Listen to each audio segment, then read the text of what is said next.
लाहौर के मशरकी हिस्से में वाक़ई नहर BRB बम्बा वाली रावी बेदियां का मुखफ़्फ़फ है। जानो और जानते रहो।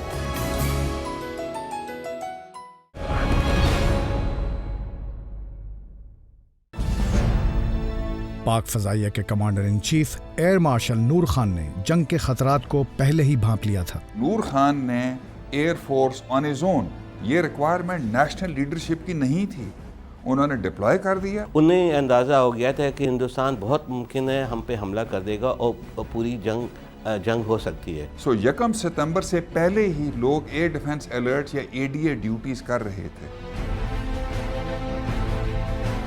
7 सितंबर सन 1965 का सूरज भारत के लिए एक बड़े नुकसान का पैगाम लिए तुलू हुआ। दुश्मन पाकिस्तान की फजाई हुदूद में दाखिल होता है, इस बात से बिल्कुल बेखबर कि मोहम्मद महमूद आलम नामी पाक फजाइया का ये नौजवान स्क्वाड्रन लीडर उन पर कहर बनकर टूटने वाला है।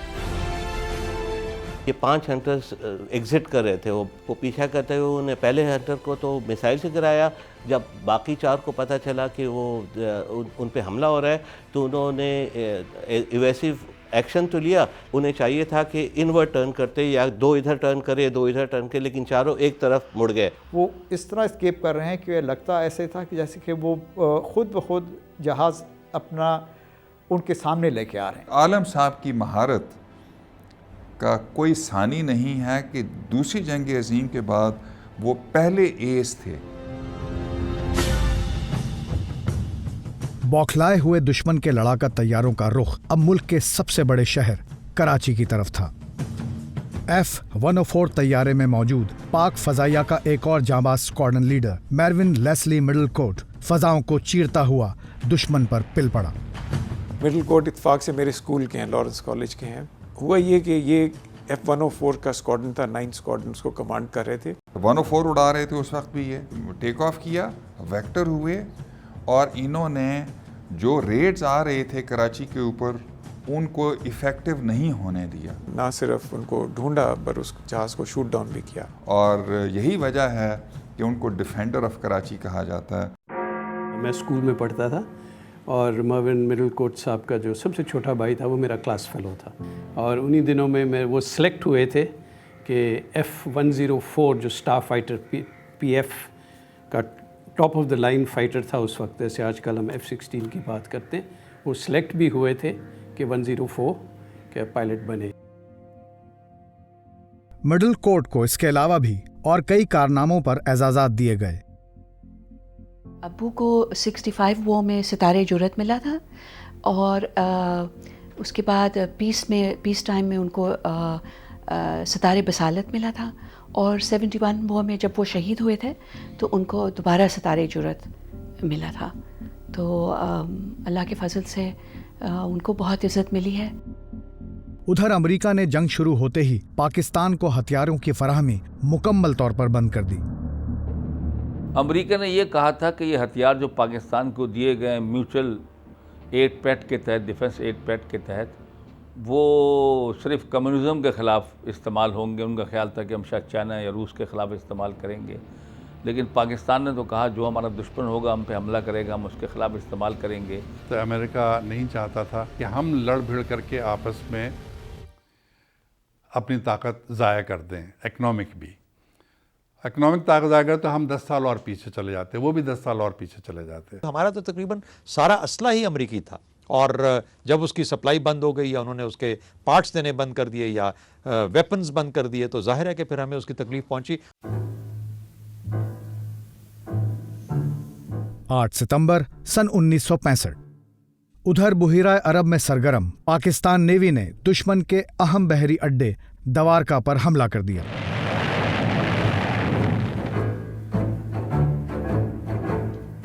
Dwarka 200 nautical miles south Karachi के, और वहाँ जाके मिडनाइट के करीब Babur in the lead bombardment शुरू हुआ। सेकेंड वर्ल्ड वॉर के बाद इस किस्म के ऑफशोर बम्बार्डमेंट मैरीटाइम हिस्ट्री में नहीं हुआ। हम तो हमला करके आ गए, द्वारका पे नुकसान भी हुआ, लेकिन उसके बाद आप पूरी हिस्ट्री देख लें पूरी वॉर की, इंडियन ने कोई मूव ही नहीं की पाकिस्तान नेवी के खिलाफ। दूसरी तरफ पाकिस्तानी आबदोज गाजी ने भारत के एक बहरी बेड़े को जंग के खात्मे तक महसूर किए रखा।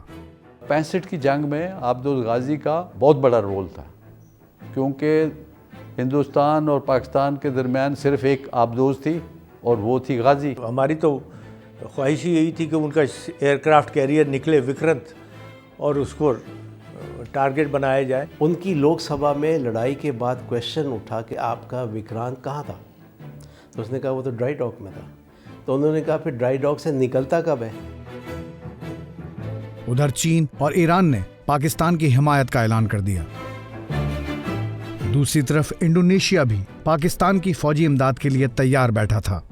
भाई इंडोनेशिया में प्रेसिडेंट सुकार्नो पाकिस्तान से उनकी जितना लगन और जितनी मोहब्बत उन्होंने खोल दिया था पूरा कि भाई खजाना तो नहीं, बट व्हाटएवर यू वांट। जब पाकिस्तान ने उनसे मदद मांगी तो उन्होंने फ़ौरन 2 आबदोज़ें और 2 मिसाइल बोट्स पाकिस्तान के लिए भेज दे।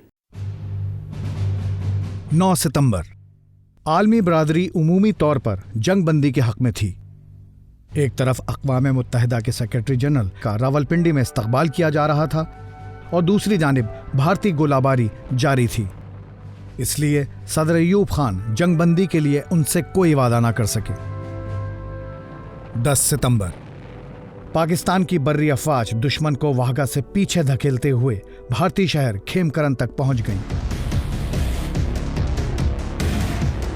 12 सितंबर खेमकरन सेक्टर में भारत की 4थी सिख रेजिमेंट के 360 फौजियों ने हथियार डाल दिए।